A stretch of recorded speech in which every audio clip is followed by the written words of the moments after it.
today is the start of Dakini Clinic, a good format or a place rather for people to continuously come and actually just have a session dedicated to asking Khandro-la questions, and have it be a bit more of a formatted and structured session. As long as you don't have a huge expectations. His Holiness said the expectation is the foundation of failure. All right. Just I'm opening up this red red carpet or red clinic here. And for you guys to really inquire into that's what the Buddha did, right? Buddha didn't say, this is it. This is the truth. This is the answer, ultimate solution for you. He didn't say that. This is like a suggestion. This is a kind of experiment test procedure. Then you try it and see if that works for you or not. So, disclaimer. Just I want to say that no expectation, not necessarily your question will be answered satisfactorily. Just to warm up, how Yeah. about this Guru Yoga question? Just one question is so juicy. It Yeah. goes many layers, psychological, Western background, or I think most of you are just all practicing Tantra, so go deeper. And this kind of question comes, very common question. Do you have to practice Guru Yoga with a living guru in order to practice Vajrayana? Or can you focus on the archetype of the guru instead? How many people have this same kind of question or problem issues? Okay, sounds like a guru is inconvenient for you in the West. Yeah, archetype doesn't score you or doesn't give you trouble in terms of relationship. You can impute anything like maybe father figure or mother figure, like a relationship was not fulfilled when you were small or whatever it is. Okay, let me put all these things aside or not to disappear, but just aside. Then just this question about Guru Yoga. So this question is very popular questions, often asked by Western students, as you may guess. Then just let me say that how His Holiness answered. A Westerner asked His Holiness, do you need a human guru to achieve awakening or enlightenment? He replied that theoretically, no, you don't need a guru. But that having a guru can save us a great deal of time. So why do we enter Tantra? We want to save time. We cannot bear the suffering. Right? We want to finish this journey as quickly as possible for the sake of suffering beings. So that's the kind of motivation or natural progression intensified this compassion. Then we enter the Tantra life. Especially on this swift path of Tantra, a guru who inspires us become essential for processing on the journey to awakening. So it's not really about the guru worship. It's about this process through our relationship to this human or living or maybe already passed away guru. Our relationship with the guru and the union and guru yoga. Yoga means union, right? The union with this awakened or their awakened presence significantly accelerate the process of unveiling our true nature. To begin, it's important to understand what Guru Yoga is, what Guru Yoga entails. When you ask the Guru Yoga, we need to know what we are trying to do in Guru Yoga, its purpose, and where it leads us, why we practice Guru Yoga. I often explain it like this. We cannot see our own face without a mirror or something reflective, something that reflects without the distortions, right?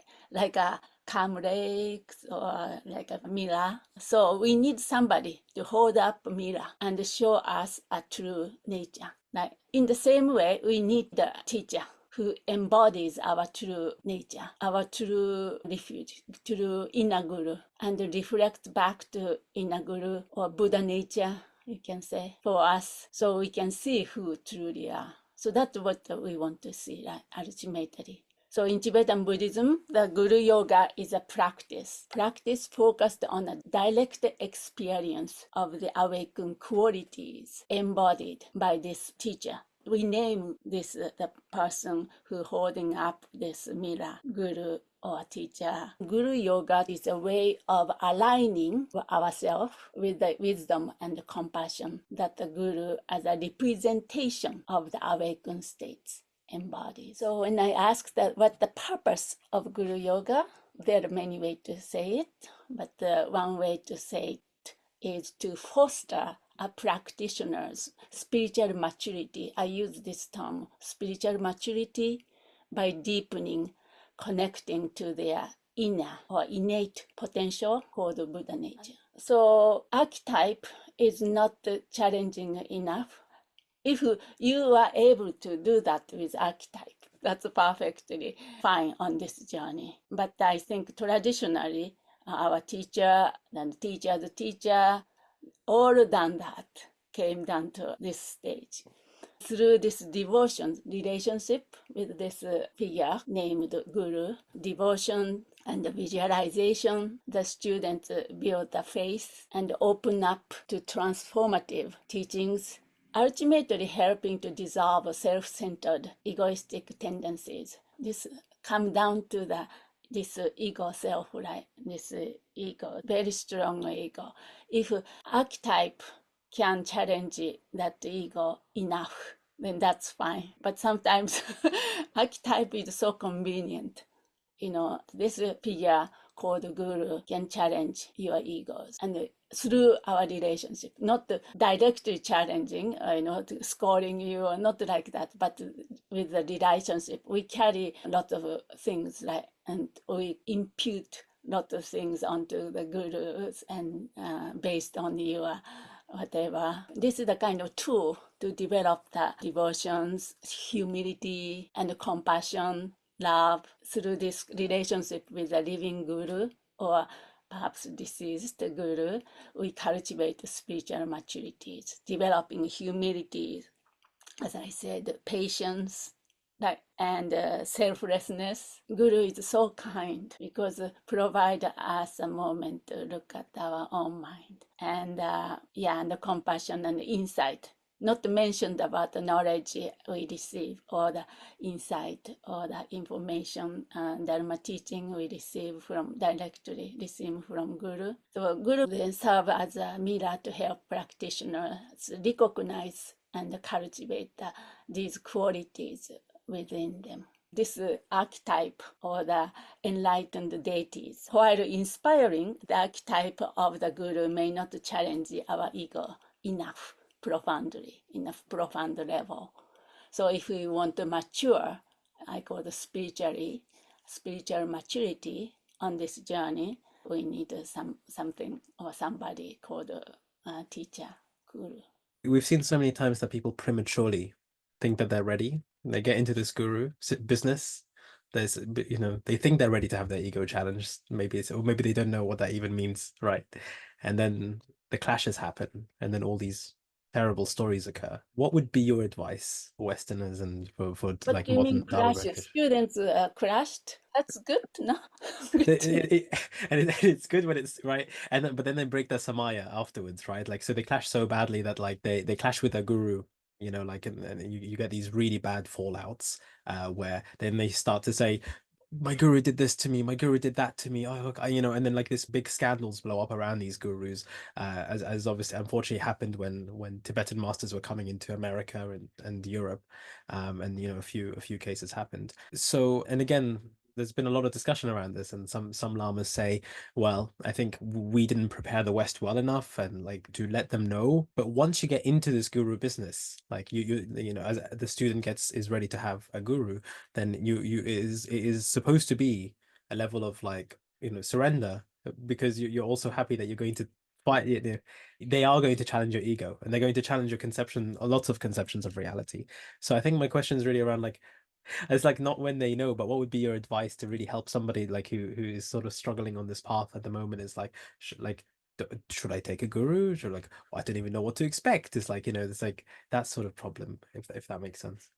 Yeah, it's true. When we look at the sutra teaching, sutra path, like a Lamrim teaching, the stage of the path, the awakening, the first subject is Guru devotions. But when that Lamrim came to the West, like a Ramayeshe, for example, Ramayeshe's tradition, they don't teach the Guru Yoga first. Wait until the whole entire path students go through the entire path. Then as a result of that, Guru Yoga come. That's the kind of entrance way to segue into this tantric practice, tantric ramyam. That's the kind of thing. In terms of guru or teacher, terminology, guru means heavy, heavy in quality in Sanskrit. But the different level, there are three levels in Buddhism we talk about. Like, for example, Hinayana guru or Hinayana teacher level, sutra teacher level, and then tantric teacher level. So we need to go kind of step by step, so to speak. Even whatever we learn, if we want to learn piano or cooking, for example, we need a teacher, right? Somebody to show you how. I mean, you can learn from the recipe book, and but not exactly. But you have to really learn from all the nitty gritty thing, how to, do this and do that. So even in the mundane sense, common, conventional sense, we need a teacher when we want to learn something. Then we are talking about the spiritual awakening. We need a teacher, regardlessly whether you consider that teacher perfect cook or chef or not.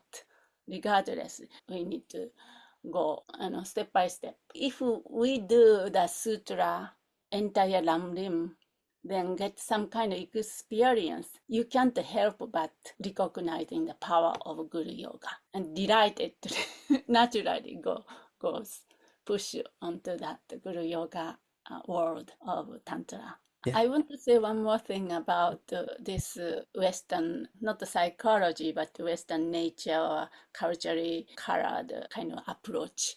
It's a perfectionist. That's also like a flip side of low self-esteem. I have to view Guru as enlightenment. I cannot do that, and then completely fail or something. I'm a failure of this or that. So we need to let go of that. We are all on training, you know. So if you are fortunate enough to meet this opportunity to receive empowerment, for example, then with a sincere mind, with love and compassion, and good motivation, if you enter into Tantra that way, that's great. You don't want to miss that opportunity. Oh, I have to wait because I cannot view Guru as awakened or something. No, that's wrong approach. Just have maybe 1% trust in Guru or something like that. Then the reflecting. Trust means reflecting your quality. Guru is reflecting your Buddha nature. 1% of that. Then trusting in the capacity in you, actually same thing. And then you can nurture it on this tantric journey. So don't expect 100% from the beginning. So Guru business, okay? Guru business is sorted now. If you feel challenging, that's good. Congratulations. Yeah, that's the Guru Yoga, union with your Buddha nature, actually. Unveiling of your Buddha nature through this process, relationship with Guru.